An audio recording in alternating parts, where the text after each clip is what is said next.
Hola amigos, ¿qué tal? Buenas noches. Una vez más estamos aquí reunidos junto a ustedes y a nuestros dos invitados para hablar de temas que son propios de nuestra ciudad y de nuestra región. En primer lugar, vamos a dar una pequeña excusa ah, respecto a por qué me encuentro solo en esta ocasión conduciendo el programa. Por una razón muy simple. Nuestro estimado amigo Freddy Hurtado está estudiando, aunque usted no lo crea. Con sus canas, igual estudia este muchacho. Lo cual es bueno y habla de su espíritu profesional, porque está sacando un diplomado en patrimonio cultural y específicamente en patrimonio de las salitreras de nuestra ciudad. Por lo tanto, lo vamos a echar de menos esta semana y vamos a tener que aquí enfrentar estas situaciones un poquito solo, ¿no? Pero acompañados sin duda de ustedes que están en su casa. Hay un tema que muy pocas veces hemos tocado o conversado en nuestro programa, y es el tema que podríamos decir de carácter jurídico.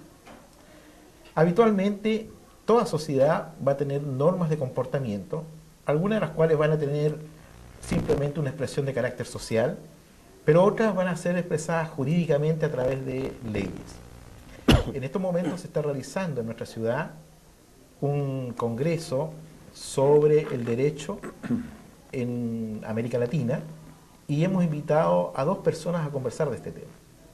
De tal forma que usted puede hacernos las diversas consultas respecto a los temas que ellos van planteando o quizás alguna duda que usted también puede tener. Para eso les recuerdo nuestros teléfonos, el 391396 y el 391397. Presento a continuación a una persona que nos visita desde el Perú.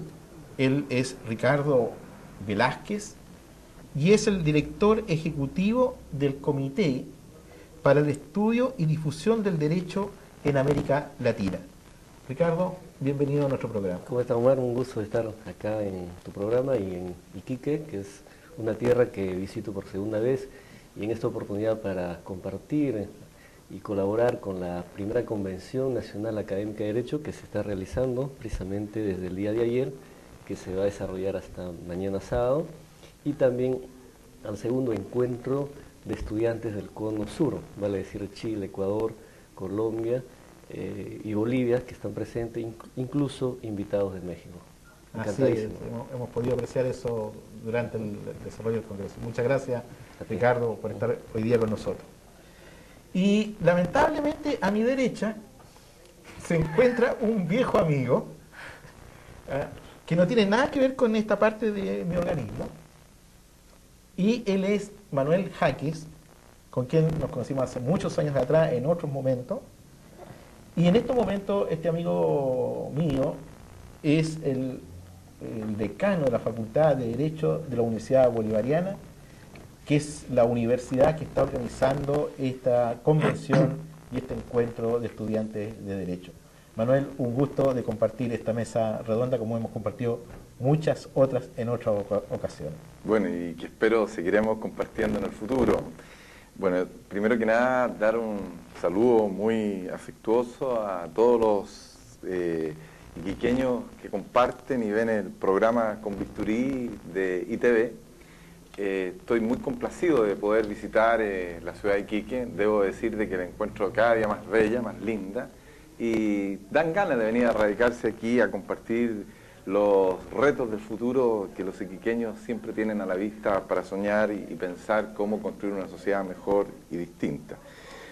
Bueno, yo quisiera plegarme a las palabras de Ricardo en el sentido de lo que estamos organizando hoy día. Es un encuentro que hemos denominado Convención Americana de Derecho para poder reunirnos juristas de la región y también estudiantes, con el doble propósito de que concitar tanto desde las generaciones que venimos transitando en las tareas de construcciones democráticas en nuestras regiones, en nuestros países, con los nuevos jóvenes, los estudiantes que tienen la responsabilidad de imaginar un difícil derecho para un siglo XXI que ciertamente aparece en una perspectiva muy compleja, en una perspectiva enormemente atrayente para los retos de nuevos profesionales que tienen que cabalgar e imaginar un paisaje absolutamente distinto como el que nosotros nos tocó formarnos.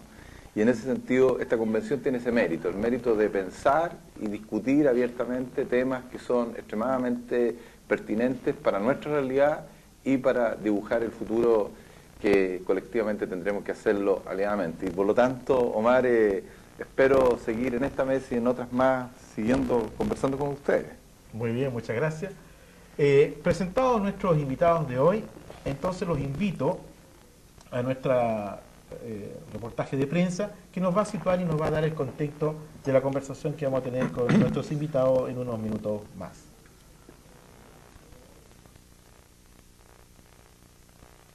Se está llevando a cabo en nuestra ciudad la primera Convención Nacional Académica de Derecho y el segundo Encuentro de Estudiantes de Derecho del Cono Sur. La actividad es organizada por la Universidad Bolivariana y se denomina el derecho latinoamericano frente a los cambios sociales, los avances tecnológicos y la formación de los licenciados en ciencias jurídicas. Son unos 300 estudiantes y académicos de universidades de Chile, Perú y Bolivia los que han llegado para participar del encuentro, estrechando lazos de hermandad y creando nuevas líneas de integración, como lo expresa la directora de la Universidad Bolivariana, Orieta Ojeda.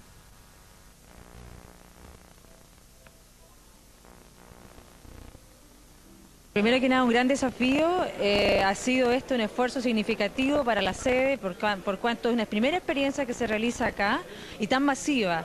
Esperábamos realmente tener la fortuna de contar con varios alumnos y profesores de algunas universidades, pero esto ha superado todas nuestras expectativas y eso nos tiene muy contentos y también, por supuesto, de alguna manera preocupados, por cuanto contar con todos estos jóvenes, 200 personas de Bolivia, imagínense lo que significa, más los de Perú, más las personas que vienen de México, de Colombia, el Ecuador, y también alumnos chilenos, que quizás por la lejanía desde Santiago, de Los Ángeles, de Concepción, no han alcanzado a llegar todavía, pero esperamos que dentro del día hagan su arribo. Gracias a ustedes, muy amable. Esta actividad es inédita en nuestro país como espacio de intercambio académico y con la posibilidad de poner temas locales en el ámbito nacional y de los países invitados. Además, es previa a la 6ª Convención Latinoamericana de Derecho, que se realizará en la ciudad de Monterrey, México, en octubre próximo. Lo que la Universidad Bolivariana pretende es principalmente reunir en torno al debate del derecho en los tiempos actuales, los cambios que se están ocurriendo en el mundo y en nuestra sociedad, a los distintos estudiantes y profesores de los distintos países de la región, como para estimular una iniciativa de pensamiento jurídico para los nuevos tiempos. La pretensión de nosotros es de que el derecho es un derecho vivo, no es un derecho muerto, fosilizado, sino que es un derecho que tiene que interpelarse cotidianamente a partir de la urgencia y los desafíos de nuestra sociedad hoy día vigente. ¿Eso se va a discutir en torno a algún tema específico?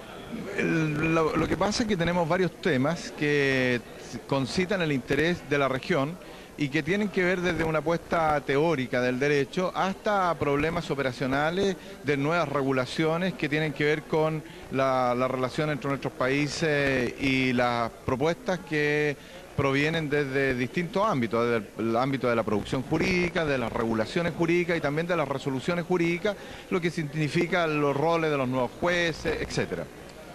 La convocatoria ha sido extensa. ¿Cuántos participantes más o menos van a tener? Mira, la Escuela de Derecho de Iquique, que ha sido la promotora, la organizadora de este evento, me ha informado de que por lo menos tienen prevista y confirmada de alrededor de unas 250, 300 personas, lo cual realmente es un éxito y que permite que el diálogo sea muy estimulante, particularmente por la presencia de muchos estudiantes, que a nosotros nos parece muy interesante estimularlos en los nuevos desafíos de lo que el derecho significa a partir de una conversación, un diálogo entre las generaciones que ya no somos tan jóvenes con los estudiantes que son el futuro del derecho. La convención finaliza el sábado 27, después de 3 días en que se desarrollarán temas que tienen que ver con los derechos constitucionales del Cono Sur de América, constituyendo así una oportunidad para representar los ideales bolivarianos, que es la esencia de la Universidad Bolivariana. Muy bien, ahí estaba la nota de prensa preparada por el equipo de producción de ITV respecto a la convención y respecto al tema que hoy día nos convoca. Profesor Velázquez, ¿cuál es el principal o uno de los principales áreas de estudio de CEDAL? Bueno, en realidad la matriz que de alguna manera nos articula, yo podría decir, es el derecho comunitario. Nosotros propugnamos por un derecho latinoamericano que en términos concretos busca, digamos, crear esa patria o esa nación propugnado en su momento por Bolívar, y que dado una serie de situaciones, ¿no?, actuales que tienen que ver con la globalización, no solamente en el ámbito económico, sino también en el ámbito jurídico, sin duda, hoy es una exigencia que América Latina pueda unirse, y obviamente el derecho debe jugar un rol importante como instrumento de este proceso de integración en la lógica de constituirnos en un bloque competitivo para obviamente mejorar las condiciones de vida de los millones de latinoamericanos, que sin duda estamos en situaciones difíciles, y que producto de esta dispersión, propios también de otras épocas, digamos, se ha mantenido, pero que debemos dar ese salto. No hace mucho se acaba de constituir la Comunidad Sudamericana de Naciones, que nos parece algo importante, pero también ya más de un año se ha aprobado la Carta Democrática Interamericana, que a nuestro parecer son documentos, o es un documento importante, que yo diría establecen las bases para entender que la democracia hoy en día es un condicionante para la integración y consecuentemente para el desarrollo de nuestros países. Por eso es que cuando nosotros hablamos del derecho latinoamericano, estamos planteando una lógica no parcelada del derecho, no visiones separadas del derecho, sino más bien también de integración del derecho. Normalmente nosotros hemos arribado a congresos de derecho civil, penal, constitucional, laboral, y cada área terminado en algunos casos exageradamente, incluso propugnando por una autonomía de las disciplinas, ¿no? Situación que en realidad no ha hecho más que darnos visiones parceladas de la realidad jurídica, y más aún una realidad jurídica muchas veces también aislada de otros entornos sociales, culturales, entre otros. Entonces, por eso es que desde CEDAL nosotros organizamos las convenciones nacionales y latinoamericanas de derecho, donde se toca temas que puedan involucrar a todas las disciplinas, y de esta manera tener una visión mucho más integral del derecho, obviamente partiendo de los problemas latentes de los sistemas jurídicos de cada uno de nuestros países. Hoy estamos, vuelvo a repetir, arribando a procesos muy rápidos, como decía Bob Jessop, que es un profesor de Derecho de Teoría del Estado británico, hoy estamos en un proceso donde la globalización tiende a localizarse y donde las localidades y la globalización también tiende a focalizarse, ¿no? En consecuencia, se están rompiendo esos mitos tradicionales donde el Estado-nación se establecía sobre las pautas de la soberanía estatal, donde el eje y el centro del poder estaba en la república, ¿no?, del país, y por consiguiente las órdenes para si se deben o no invertir en el interior de nuestros países estaba determinado por ese centro. Pero en la actualidad existen, podríamos decir, una doble presión, ¿no?, externa e interna.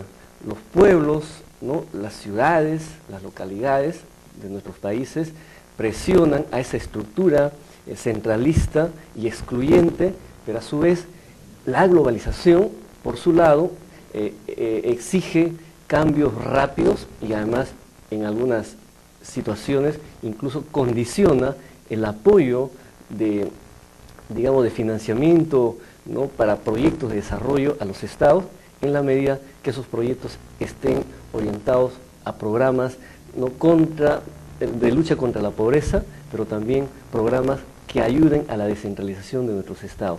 En consecuencia, pienso que nosotros debemos apostar por una integración desde nuestros intereses, una integración que, si bien es cierto, el modelo que se habla es fundamentalmente el modelo europeo, pero creo que nosotros tenemos muchos puntos a nuestro favor del plano cultural. Tenemos, por ejemplo, un idioma, un pasado, ¿no?, que nos une. Los europeos tienen más de 10 idiomas, muchas religiones, ¿no? Han tenido conflictos bélicos muy fuertes, pero data incluso. Claro, y han logrado superar esas situaciones, pero ojo, el proceso de ellos ha partido primero de lo económico. No hay que olvidar que ellos han tenido el SECA, que es un organismo que han construido teniendo como base la administración, por ejemplo, de Francia y Alemania, del cobre, ¿no?, y del carbón. Y después han tenido programas aduaneros. Y esto se ha coronado definitivamente con lo político y lo social. En cambio, en el caso nuestro ocurre todo lo contrario.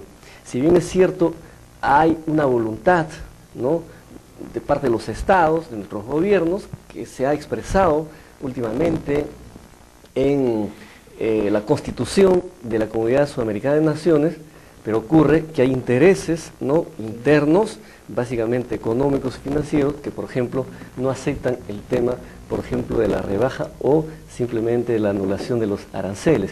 Y consecuentemente, si es que no tenemos respuestas contundentes en el campo económico, ¿no?, y nuestros empresarios no entienden de que hay que dar pasos en este sentido, obviamente este proceso puede ir postergándose y consecuentemente la situación económica, social, ¿no?, de nuestros países obviamente se postergará. Pero creo que hay un clamor de nuestros pueblos para romper con estos esquemas, ¿no?, y por eso hoy la democracia es también un derecho de los pueblos. Y esta Carta Democrática Interamericana es importantísima. ¿Por qué? Porque solamente los gobiernos y los estados democráticos y las sociedades democráticas, que eso quede claro, van a ayudar a garantizar precisamente procesos de integración, podríamos decir, estables, continuos. Porque ¿qué ocurre si nosotros tenemos gobiernos autoritarios, totalitarios, gobiernos de facto? Obviamente puede ocurrir cualquier cosa, simplemente no se respetan los tratados y en consecuencia, en vez de avanzar, podemos tener una involución. Y la historia de nuestros pueblos demuestra que cuando estamos frente a regímenes autoritarios, una de las cosas que pareciera que se derrumban es precisamente el sistema jurídico. Así es, efectivamente. Manuel, en este planteamiento que ha hecho Ricardo, y dado que tú eres decano de la Facultad de Derecho, ¿cómo plasmar esta nueva lógica en la formación de los alumnos? Bueno, yo creo que el tema es extremadamente apasionante y complejo, por dos razones. Porque yo creo que la humanidad se mueve en un espacio entre profundas aspiraciones. Hoy día el mundo tiene recursos suficientes como para resolver las grandes necesidades de la humanidad. Todos sabemos por datos de Naciones Unidas y por distintos informes que hoy día el planeta dispone de los recursos suficientes como para permitir de que en el mundo no exista ni un solo niño con pobreza, no exista ni una sola persona que no tenga vivienda, no exista ni una persona que no pueda resolver sus problemas de salud, de educación y de trabajo digno. Si nosotros observamos entonces ese panorama, vemos que el problema es un problema de distribución de prioridades a niveles mundiales. Entonces, las personas se debaten entre esas tremendas aspiraciones que el mundo globalizado ha colocado a su vista mediante una situación virtual y la permanente frustración de no poder satisfacer sus necesidades básicas y de tener una vida digna. Entonces, ahí la pregunta por el derecho.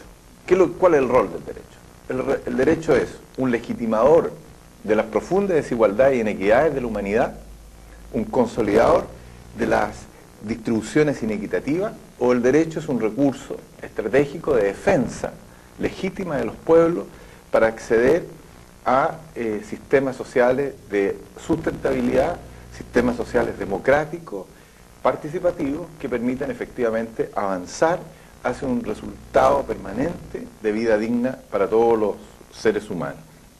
Se ve amenazado no solamente el hombre, se ve amenazado la naturaleza, se ve amenazado el ecosistema y se ve amenazado principalmente las posibilidades de las futuras generaciones que crecientemente se presentan con desconfianza, con desesperanza frente a un futuro que se ofrece.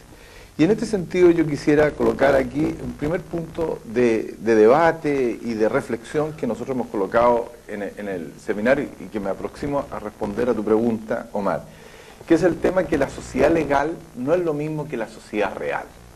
Entonces la pregunta, ¿el derecho está dentro de la sociedad legal o el derecho está dentro de la sociedad real? Si nosotros pensamos que el derecho es solamente el cuerpo fosilizado de normas legales que viven en los palacios, en las murallas frías y en las escuelas de derecho, nosotros estamos alejando el derecho de la vida, el derecho de las posibilidades, de una esperanza, de un futuro diferente. Y no es así entonces.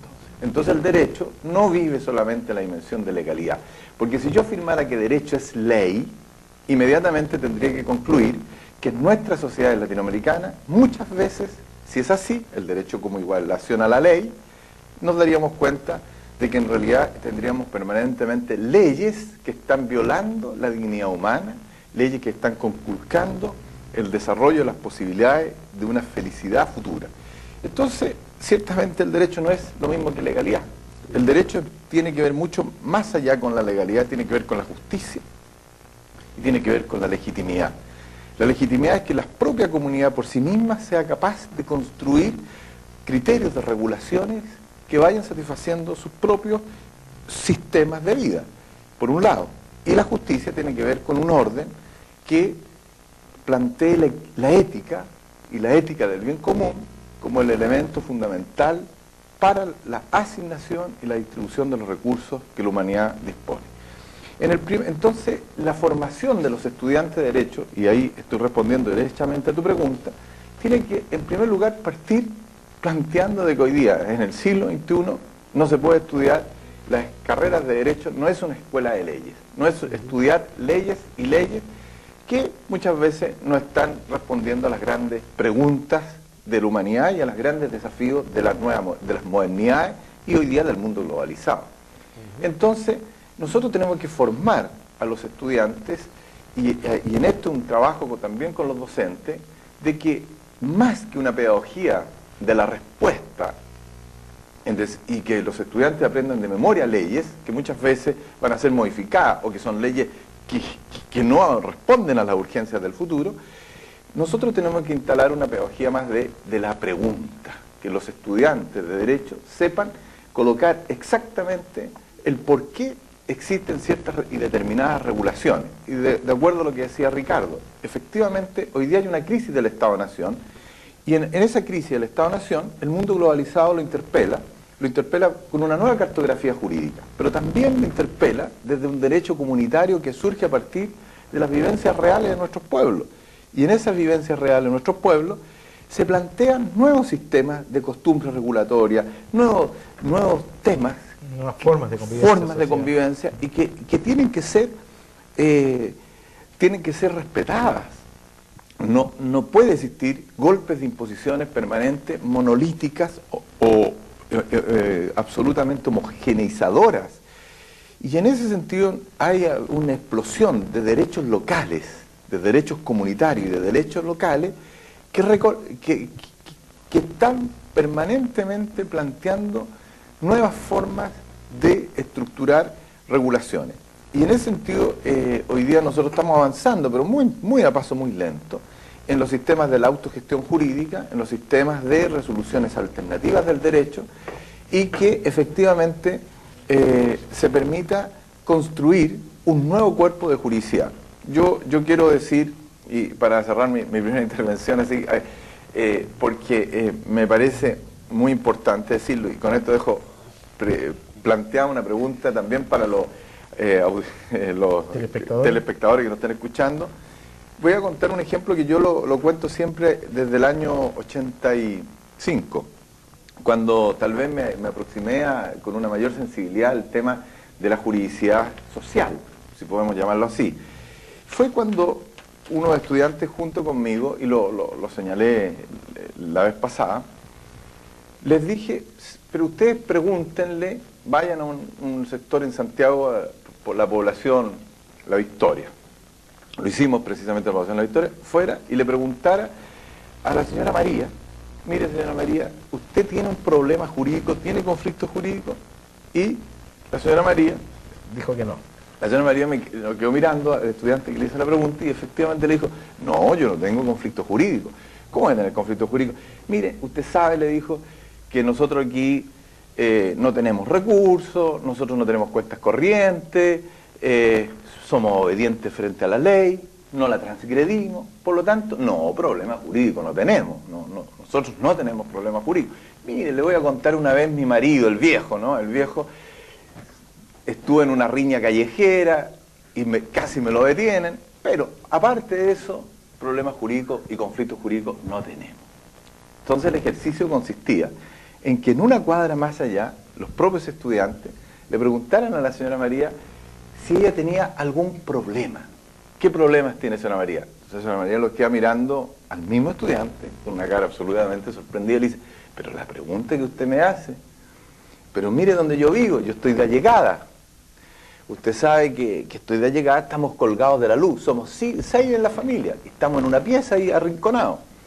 Luego, hacinamiento. Aquí hay un basural que se instalaba a 2 cuadras de la casa y el menor se enfermó porque fue a comer al basural. Luego, a la mayor la tuve que sacar del colegio, no, que ahora el colegio hay que pagarlo, no hay que tanta plata que viene en los colegios. Y después tengo un problema de salud con el otro niño. Y el viejo además me pegó, porque como él está cesante y yo tengo que ir a trabajar para sostener un poco la familia, bueno, y a él es machista, no le gusta que yo trabaje, entonces me pegó. Y así empieza a contar una cantidad de problemas que no son un tango argentino, porque esa es la realidad de muchos sectores sociales populares de recursos escasos en nuestras sociedades. Es así como ocurre en las favelas brasileras, es en las villas miserias argentinas, los barrios jóvenes de distintos sectores de Perú, el pueblo, la ciudad Bolívar en Colombia, etc. En definitiva, lo interesante aquí, y ahí a tu pregunta formativa, la señora María no tenía problemas jurídicos según ella. Vale decir, ella no estaba en conflictividad jurídica, vale decir, el derecho no tiene nada que ver con su situación de bienestar o de satisfacción de sus necesidades fundamentales. Lo terrible no es que la señora María no identifique eso como una conflictividad jurídica por negación de derecho, y negación de un derecho fundamental de sobrevivencia digna, sino que los estudiantes de derecho no ven ahí tampoco problemas jurídicos. Los profesores de derecho no creen que la señora María tenga problemas jurídicos, y lo peor, los jueces y los legisladores y las autoridades públicas y políticas tampoco ven que eso sea un conflicto jurídico. Entonces, ¿dónde está el derecho? ¿El derecho vive entonces en la ley o el derecho vive en su responsabilidad de estar satisfaciendo las necesidades de la comunidad? Yo personalmente sostengo de que toda vez que encontramos una situación de un estado de insatisfacción de las necesidades humanas fundamentales, estamos en presencia de una conflictividad jurídica. Entonces, para cerrar, la educación tiene que cambiar el eje desde donde se enseña el derecho. El derecho no es solamente una enseñanza de leyes que van a ser cambiadas y que muchas veces no responden a las necesidades de la humanidad.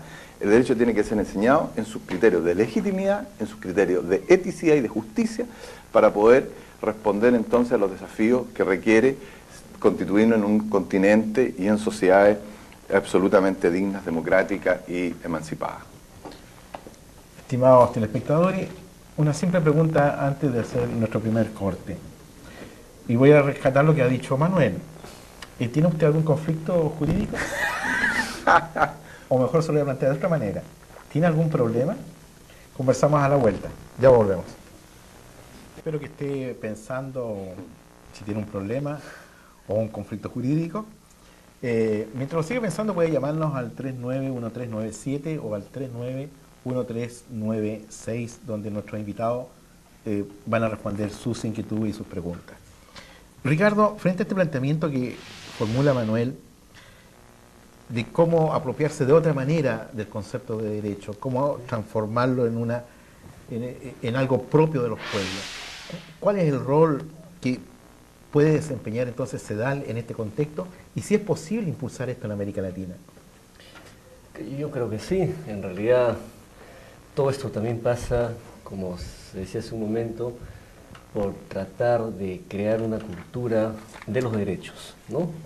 Y esa cultura de los derechos pasa no solamente por conocer los derechos, sino también por tratar de lograr que esos derechos sean defendidos y sean protegidos. Y esto, en consecuencia, nos lleva a lo que se llama la construcción de ciudadanía, ¿no? Yo pienso, en realidad, que el derecho implica un proceso no solamente de construcción de normas, sino estamos hablando al derecho como valor, al derecho como casos, hechos prácticos también, que tiene que ver obviamente con la labor, ¿no?, de cómo los jueces o magistrados encaran la justicia en nuestros países. Lo que ocurre es, como dice este gran autor italiano Gustavo Zarebelsky, el problema no está en la ley, el problema no está en la Constitución, el problema no está en el Código, el problema está en realidad en la forma cómo conciben los jueces o los juristas o los abogados o la población respecto al derecho, a la ley, al Código, a la Constitución. Y ahí tenemos un problema serio, ¿no? El caso, por ejemplo, de Perú, hablo, Sí. que es mi patria. Por ejemplo, nuestras constituciones son constituciones líricas y que no es la expresión en realidad de la voluntad general, ¿no? Entiéndase como voluntad general como la expresión de todos y cada uno de los miembros de la comunidad, digamos, nacional y territorial. ¿Por qué? Porque comúnmente nuestra clase política, que pretendiendo ser la expresión precisamente de la población, cuando tiene que elaborar un proyecto de constitución, lo que hace es, antes que pensar en la nación, piensan fundamentalmente en sus intereses. Y por consiguiente nuestras constituciones son constituciones excluyentes. Les doy un ejemplo, ¿no? Si en la Constitución tú reconoces a una de las tantas religiones que existen como una religión oficial, obviamente, ¿en qué situación cree que quedan aquellas personas que, por ejemplo, no son, digamos, miembros de esta religión oficial? ¿O en qué situación quedan aquellos que no son creyentes? O que en último caso tienen el derecho en creer y tener sus propias convicciones. En consecuencia, esa constitución no es el llamado pacto social, no es un pacto en el cual encierra los intereses de todos y cada uno de los miembros de la comunidad. Pero también es cierto que la constitución no puede ser tampoco una fórmula en la cual estén recogidos cada uno de los problemas de los distintos sectores de la población, porque es una cosa imposible. Frente a ello, la Constitución debe recoger aquellos temas elementales que unen a todos. Y esos temas elementales que unen a todos tienen que ver precisamente con los derechos fundamentales de la persona. Y que estos derechos han ido evolucionando paulatinamente. Por eso se habla de los derechos de la primera, segunda y tercera generación, ¿vale?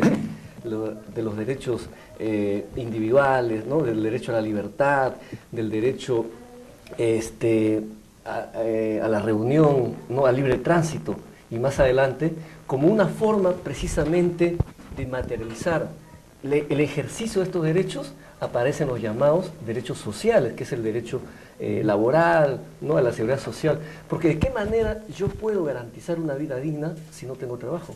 Si la sociedad a mí no me ofrece, digamos, alternativas, y en consecuencia, si ese ciudadano no tiene alternativas que le ofrece la sociedad y el Estado, obviamente no puede ejercer su libertad, porque en primer término no tiene trabajo, en segundo término, si encuentra un trabajo, no siempre termina haciendo lo que le gusta, y en consecuencia es un proyecto individual frustrado, y en consecuencia tenemos una comunidad, ¿no?, de ciudadanos con frustraciones y en consecuencia con, digamos, alteraciones, ¿no?, que lindan incluso con aspectos de carácter psicológico, ¿no?, que tienen que ver incluso con el hecho de empoderamiento que tiene que ver con aspectos, digamos, subjetivos, ¿no?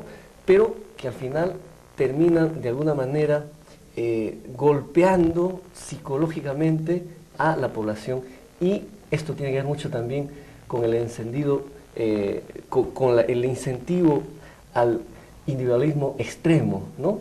Creo que debemos construir por eso comunidades solidarias, ¿no?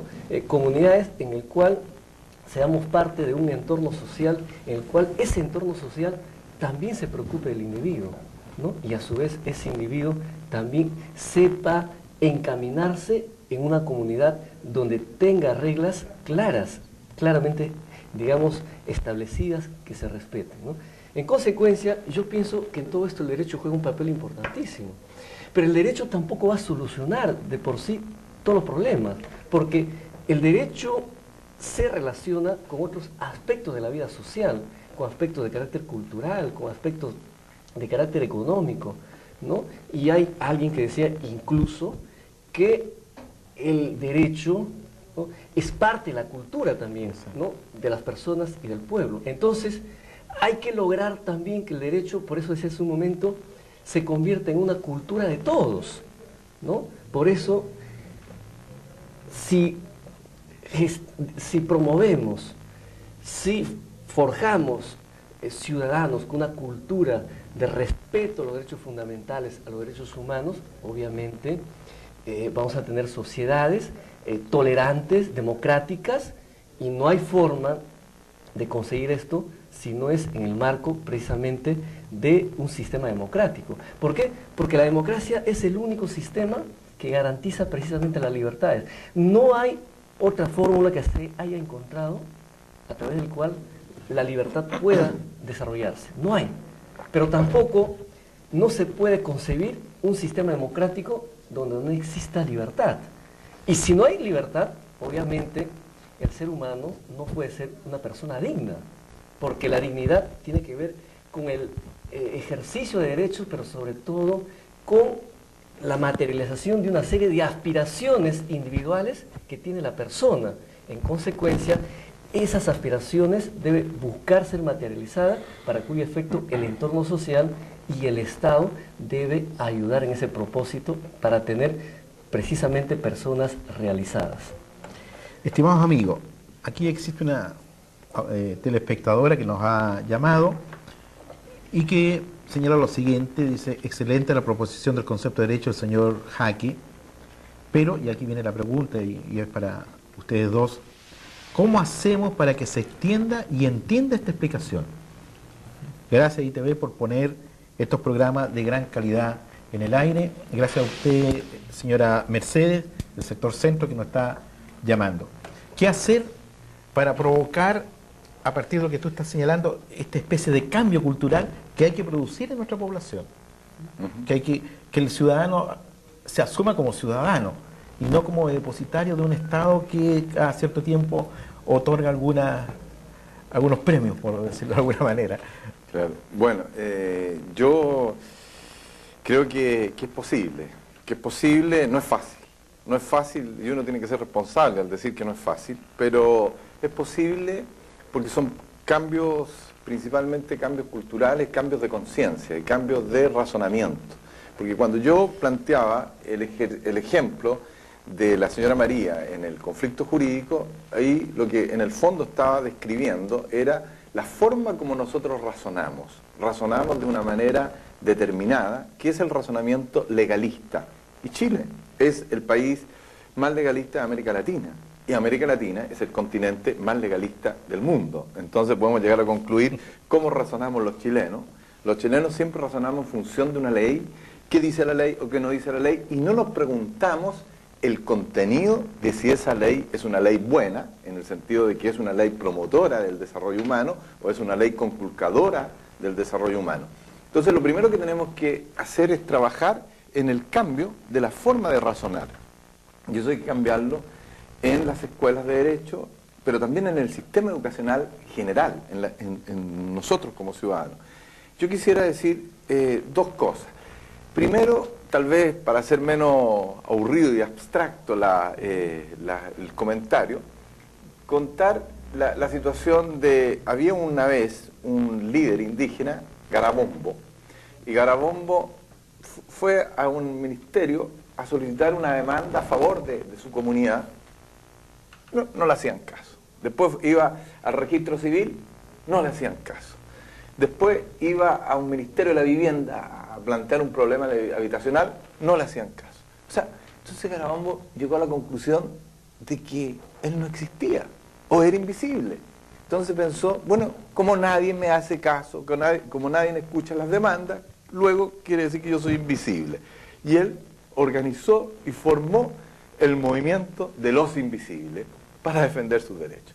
Yo creo que el ejemplo tiene que ver con esto. O sea, hoy día la gente tiene invisibilizada la capacidad para poder organizar y plantear defensa de derechos que sí le corresponden. Y yo cuando conocí a Omar Williams, que Omar dice que nos conoce muchos años, él vivía en Antofagasta, y yo fui a algunas jornadas que tú me invitabas y que participábamos, y recuerdo perfectamente que yo quedé profundamente sorprendido en Antofagasta, porque conversando con muchas de las organizaciones sociales de Antofagasta, en la determinación de los conflictos de Antofagasta, ellos determinaban el arsénico, el agua. Exacto. Y yo decía, pero ustedes se están muriendo día a día al tomar un vaso de agua. ¿Y qué hacen? Ah, nada. Entonces yo no podía entenderlo. Y más cuando después supe que habían algunas personas que en Francia, recuerdo perfectamente, habían sido detenidas porque había muerto su marido y en la autopsia le habían encontrado arsénico en el cuerpo. Es decir, para más remate, la tomaban detenida. Entonces, lo que yo quiero decir es de que nosotros vivimos llenos de conflictos.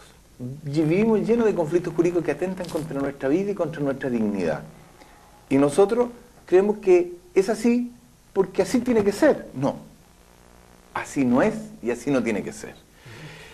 Cuando yo veo que en el campo de la agricultura se utilizan pesticidas que están prohibidos por las empresas fabricadoras de los grandes laboratorios europeos y norteamericanos. Y que no se aplican en sus países. Y que no, o sea, hay sanción gravísima. Quien utilice algún pesticida en esa medida, hay una sanción gravísima. Entonces cuando mis estudiantes de Derecho me preguntan, señor, pero yo ¿cómo puedo trabajar? No, que hay muchos abogados, entonces no tengo ocupación laboral futura. Entonces le digo, a ver, lo que pasa es que tú tienes una manera de razonar del rol del abogado estático y estacionario. Vale decir, te imaginas en una oficina de abogado esperando ahí sentado que te llegue el cliente con una posesión efectiva, una compraventa o un determinado divorcio o nulidad. Y eso es. Entonces, y te quedas sentado, y entonces, ¿cómo te digo a ti? Me digo mal porque no me han llegado clientes. No, no estás entendiendo el rol del abogado del futuro. El rol del abogado del futuro es también un rol de planificación y de, yo digo, de cartógrafo en el sentido de establecer un mapa de conflictividad que tiene la vida de la gente, de la ciudadanía, y poder ayudar a esa ciudadanía a defender sus conflictos. Un abogado que pueda ir a un sector determinado y dice, mire, usted tiene este conflicto de acá, acá y allá. Aquí usted tiene un problema de contaminación. ¿Y qué está haciendo con el basural que tiene a 2 cuadras? Ah, no, porque está ahí y vienen los camiones y nos botan la basura. No, eso es gravísimo. Yo lo voy a defender y hagamos juntos una defensa. No me pague usted nada. Hagamos una estrategia de defensa. Demandemos a las empresas transnacionales. Demandemos a quien conculca nuestros derechos. En fin, lo que yo quiero decir es de que para organizar la invisibilidad de aquello que ha estado durante tanto tiempo invisibilizado como legítimo derecho de la ciudadanía, es necesario trabajar y firme. Y un último comentario, y para complementar algo de lo que decía Ricardo, yo estoy muy de acuerdo con Ricardo en que esto se puede hacer mediante un sistema democrático, pero le quiero poner un apellido, no cualquier democracia, porque el concepto de democracia también sirve para engañar, y sirve para generar la ilusión de la posibilidad. Porque decimos, mire, vivimos en democracia. No en una democracia en que hoy día sea el mercado de votos, en que en el fondo, digámoslo, yo lo quiero decir derechamente en Chile, hoy día los ciudadanos no eligen a sus legisladores, porque los ciudadanos de Chile ratifican a las personas que han sido designadas previamente en las coaliciones políticas. ¿Sí? Digámoslo derechamente, porque yo creo que es bueno decir ciertas verdades. Es decir, la genuina voluntad social no está establecida. Primer argumento. Segundo argumento, una democracia en que la ciudadanía tenga que tener un rol de participación activa, fundamental. Si no lo tiene, también es una ilusión de democracia. Yo me imagino, es posible que se instalen ciertos centros que contaminen la vida o que se privaticen ciertos bienes que son del patrimonio público de la nación. ¿Y sabe por qué se hace? Porque no existen contralorías ciudadanas. No existe una contraloría ciudadana que a nivel local, a nivel regional, pueda establecer un control del gasto público, de la enajenación del patrimonio nacional y pueda defender ciertos derechos que son esenciales para la vida digna. Entonces, apurando, yo diría, es muy importante recuperar o plantear la decisión de una democracia en el cual el ciudadano no sea un simple sujeto de votación o un mercado de votos, decimos, una democracia, un simple votante, una democracia de voto, sino que sea un ciudadano que decida desde su espacio local construyendo nuevas situaciones de futuro. Desde ese punto de vista, Ricardo, ¿qué podemos esperar del Congreso que se está realizando? Bueno, a mí me parece este Congreso debe arribar algunos acuerdos para pronunciarse sobre algunos temas fundamentales que tienen que ver, obviamente, con el interés de todos nuestros países, ¿no? Y en realidad eso esperamos hacerlo el día de mañana, sobre el rol del derecho, sobre el rol del abogado, sobre el tema de la justicia, cómo concebimos la justicia, que me parece importante, sobre el tema de la integración, el tema de la justicia, ¿no? La administración de justicia en nuestros países de América Latina. Y por cierto también sobre el tema de la democracia, que efectivamente la democracia no solamente debe ser un instrumento para elegir a los gobernantes y para ejercer el gobierno, sino también tiene que ser concebido como una forma de vida que implica definitivamente que la población pueda encarnar una serie de valores y en todas las instancias y en todas las instituciones de la sociedad, ¿no? Llámese en la familia, en el trabajo, ¿no? En los gobiernos locales, regionales, etcétera, etcétera. Y estos valores y principios tienen que ver, por ejemplo, con la tolerancia, con el diálogo, con el respeto a la opinión ajena,